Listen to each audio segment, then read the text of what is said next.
आप सब लोगों को जय हिंद। देखिए, अभी आप लोग को ना इस चैनल के माध्यम से आप लोगों को जो पढ़ाया जाएगा अंगद सर के द्वारा, वो आप लोग को केमिस्ट्री और संस्कृत पढ़ाया जाएगा। ठीक है। अभी अंगद सर आप लोगों के लिए देखिए टॉपिक तैयार किया है पूरा केमिस्ट्री का। ठीक है ना। अभी आप लोगों को केमिस्ट्री पढ़ाएगा, इसी तरह से इसके माध्यम से केमिस्ट्री और संस्कृत आपको मिलेगा सर के माध्यम से। ठीक है। अभी देखिए आप लोगों के लिए सर क्या पढ़ा रहे हैं, अभी अभी पढ़ाएंगे आप लोगों को। ठीक है। अभी सर यहाँ से देखिए आप क्या पढ़ाने वाले हैं, बता दीजिए पहले, इसके बाद आप पढ़ाइएगा।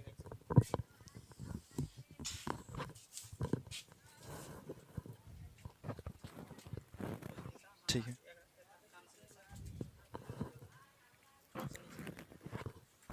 ठीक है।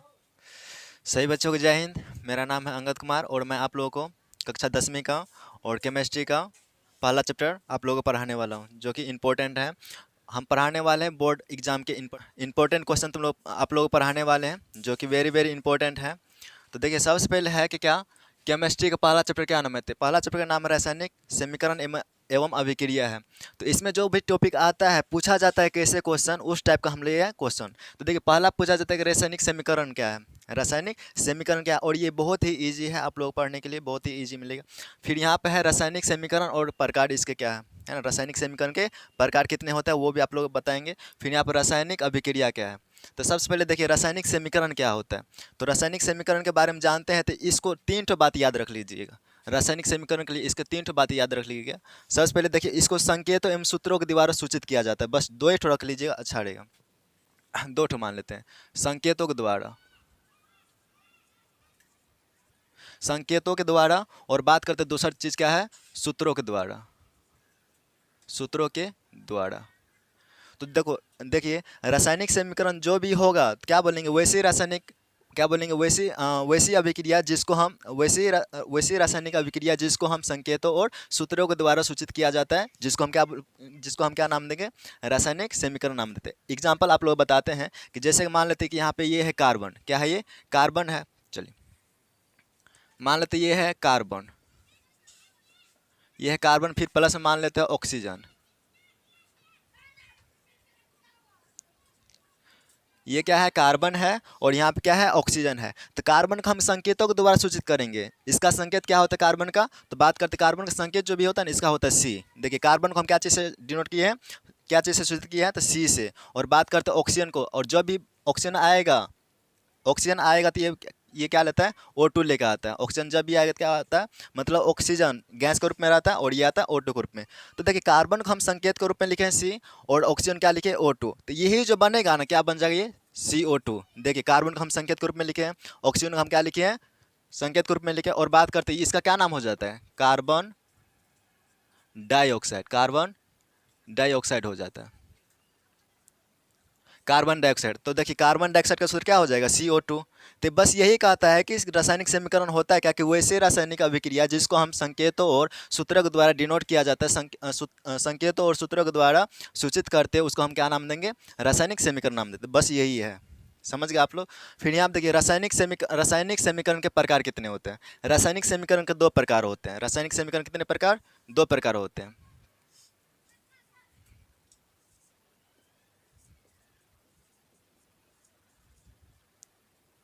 रासायनिक समीकरण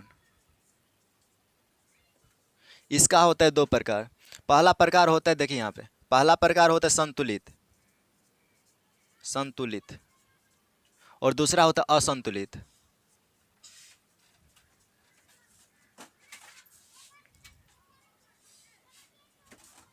देखिए पहला प्रकार क्या होता है, संतुलित रासायनिक समीकरण, और दूसरा प्रकार क्या होता है, असंतुलित रासायनिक समीकरण। संतुलित रासायनिक समीकरण में जैसे कि यहाँ पे मान लेते हैं कि ये एक अभिक्रिया है, ये क्या है कि अभिक्रिया है, अभिक्रिया है, तो ये संतुलित है या नहीं है, मतलब दोनों तरफ परमाणु संख्या बराबर है या नहीं है। तो देख लीजिए इस साइड क्या है, कार्बन है, और इस साइड भी कितने कार्बन है, एक ठो कार्बन, इस साइड भी एक ठो कार्बन, और तीर के इस साइड भी क्या है, एक ठो कार्बन है। समझ गए। बात करते हैं यहाँ पे दो ठो ऑक्सीजन है, और यहाँ पर भी क्या है, दो ठो ऑक्सीजन। मान लेते हैं ये दोनों साइड ही क्या है, बराबर है, दोनों साइड ही क्या है, बराबर। जब दोनों साइड बराबर होगा तो वो क्या हो जाएगा, संतुलित रासायनिक समीकरण, इसी का नाम हो जाता है। समझ गए यहाँ पे, तो इसका क्या नाम हो जाएगा, संतुलित रासायनिक समीकरण। तो इसमें क्या जान लिया कि दोनों साइड क्या होना चाहिए, दोनों तरफ, दोनों तरफ परमाणु संख्या, दोनों तरफ परमाणु संख्या बराबर होना चाहिए, बराबर होना चाहिए, है ना। इसमें क्या मान लिया, इसमें क्या देखे हैं, संतुलित रासायनिक समीकरण क्या होता है कि इसके दोनों तरफ क्या होता है, परमाणु संख्या बराबर होते हैं। जैसे कि यहाँ पर देख सकते हैं, यहाँ पर भी एक ठो है कार्बन और यहाँ पर भी कितने कार्बन, एक ठो कार्बन है, सही है। फिर यहाँ पर देखिए ऑक्सीजन दो ठो है और यहाँ पर कितने ऑक्सीजन, दो ठो है यहाँ पर ऑक्सीजन, समझ गए। तो इसका हम क्या नाम देंगे, रासायनिक संतुलित रासायनिक समीकरण। लेकिन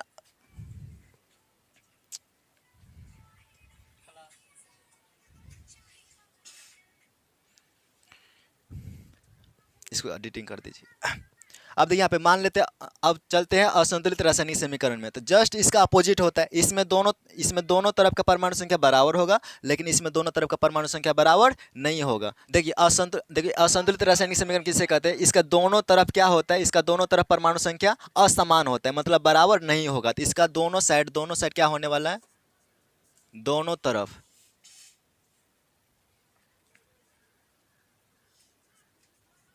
दोनों तरफ परमाणु संख्या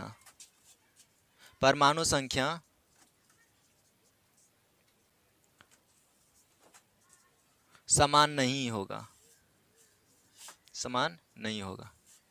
देखिए ये होता है, हम क्या जान लिए कि पहला क्वेश्चन हम क्या जान लिए कि रासायनिक समीकरण किसे कहते हैं, रासायनिक समीकरण किसे कहते हैं, वैसा रासायनिक अभिक्रिया जिसको हम सूत्रों और संकेतों के द्वारा सूचित करते हैं उसको हम रासायनिक समीकरण नाम देते हैं। रासायनिक समीकरण का दो प्रकार कौन कौन होता है, संतुलित रासायनिक समीकरण जिसका दोनों तरफ क्या होता है, परमाणु संख्या समान होता है, उसको हम क्या बोलते हैं, संतुलित रासायनिक समीकरण। और दूसरा क्या जानते हैं, असंतुलित रासायनिक समीकरण।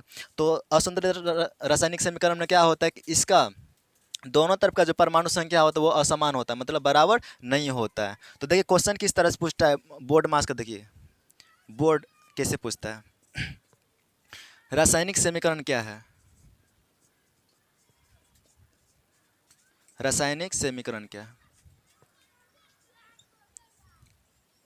रासायनिक समीकरण क्या है, इसके प्रकार बताएं, इसके प्रकार बताएं। देखिए इस तरह का बोर्ड पूछता है कि रासायनिक समीकरण क्या है, इसके प्रकार बताएं। तो बता दिया रासायनिक समीकरण क्या होता है कि वैसे ही रासायनिक अभिक्रिया जिसको हम सूत्रों और संकेतों के द्वारा सूचित करते हैं रासायनिक समीकरण कहलाता है। रासायनिक समीकरण दो प्रकार होता है, संतुलित रासायनिक समीकरण और असंतुलित रासायनिक समीकरण। हो जाएगा ये वाला क्वेश्चन, ये वाला हो जाएगा। अब चलिए दूसरा क्वेश्चन आता है, तीसरा क्वेश्चन आता है क्या चीज़ पे, रासायनिक अभिक्रिया क्या है, रासायनिक अभिक्रिया।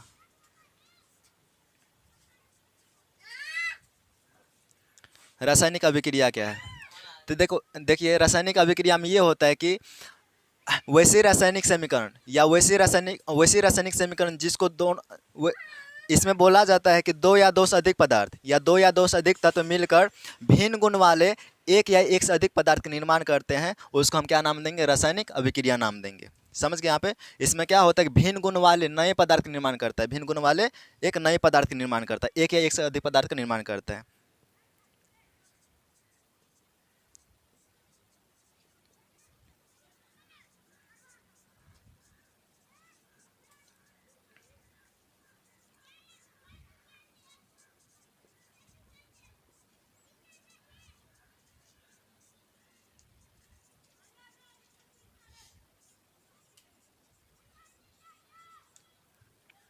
समझ गए यहाँ पे, तो इसमें बोलना रासायनिक अभिक्रिया होता है क्या, कि बोलना है कि दो या दो से अधिक पदार्थ या दो या दो से अधिक तत्व मिलकर भिन्न गुण वाले एक या एक से अधिक पदार्थ के निर्माण करता है, उसको हम क्या नाम देंगे, रासायनिक अभिक्रिया। अब रासायनिक अभिक्रिया का भी प्रकार होता है, जैसे कि देख लेते हैं आप लोग, संयोजन अभिक्रिया, वियोजन अभिक्रिया, विस्थापन अभिक्रिया, द्विविस्थापन अभिक्रिया, तो बहुत सारे होता है जो कि बोर्ड परीक्षा पूछता है। तो पहले ये पूछा जाता है कि बताइए कि रासायनिक अभिक्रिया क्या है, रासायनिक अभिक्रिया है और उसका उदाहरण दे, यही पूछता है कि रासायनिक अभिक्रिया क्या है और उसका उदाहरण दे। समझ गए यहाँ पे, तो इसको हम डिफिनेशन की तरह लिख देंगे, है ना, आप लोग लिख लीजिएगा। वैसे हम अभी बता रहे हैं कि कैसे क्या होता है, कि रासायनिक अभिक्रिया क्या होता है कि वैसे दो या दो से अधिक पदार्थ या तत्व मिलकर भिन्न गुण वाले एक या एक से अधिक पदार्थ का क्या करता है, निर्माण करता है, उसको हम क्या नाम देंगे, रासायनिक अभिक्रिया। जैसे देखिए उदाहरण देते हैं आप लोगों को, उदाहरण C+ में O2 क्या हो जाएगा, CO2। जस्ट यही क्या कहलाता है, रासायनिक अभिक्रिया कहलाता है। रासायनिक अभिक्रिया क्या होता है, देखिए यहाँ पर क्या है, एक तत्व है ना, यहाँ पर क्या है, एक ठो तत्व है, यहाँ पर भी क्या है, तत्व है, और क्या किया है, भिन्न गुण वाले एक नया पदार्थ क्या कर दिया है, निर्माण कर दिया, किया है ना। तो इसको हम क्या नाम देंगे, रासायनिक समीकरण नाम देंगे। और भी ढेर सारा होता है, जैसे देख लीजिए आप लोग, Mg प्लस में O2, यहाँ बन जाता है MgO, यहाँ बन जाता है क्या, MgO। और भी उदाहरण देख सकते हैं, Ca प्लस में O2, यहाँ बन जाता है CaCO3 हो जाता है, CaCO3 हो जाता है। इस तरह का उदाहरण बनता है, समझ गए। और भी ढेर सारा कह सकते हैं कि FeSO4, फिर प्लस में Cu होता है, या Fe प्लस में CuSO4, फिर यहाँ कह सकते हैं FeSO4, फिर प्लस में Cu, है ना, दिखाई दे रहा है ना, Fe प्लस में CuSO4, तो क्या बन गया, FeSO4 प्लस में Cu। तो इस तरह का जो उदाहरण होगा वो किस में होगा, रासायनिक अभिक्रिया में होगा, समझ गए। तो इस तरह का देखिए क्वेश्चन किस तरह से पूछता है बोर्ड वाला, देख किस तरह का पूछता है। यहाँ पे पूछेगा, बताए रासायनिक अभिक्रिया क्या है और उसका उदाहरण दे। रासायनिक अभिक्रिया क्या है, रासायनिक समीकरण क्या है,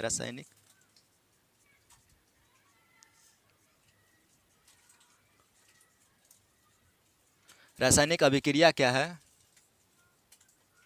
उदाहरण दे के समझाए, उदाहरण देकर समझाए,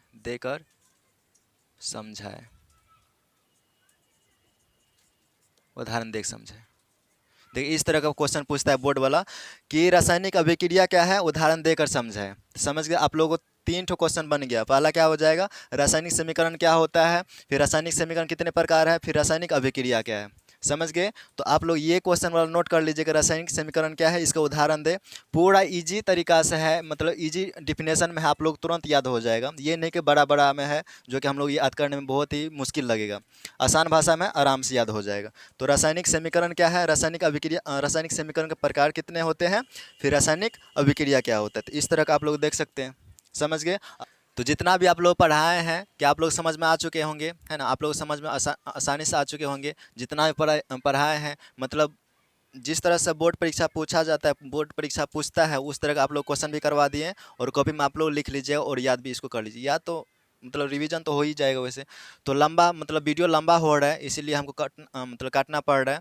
तो मिलते हैं हम नेक्स्ट वीडियो में, तब तक के लिए धन्यवाद आप लोगों को।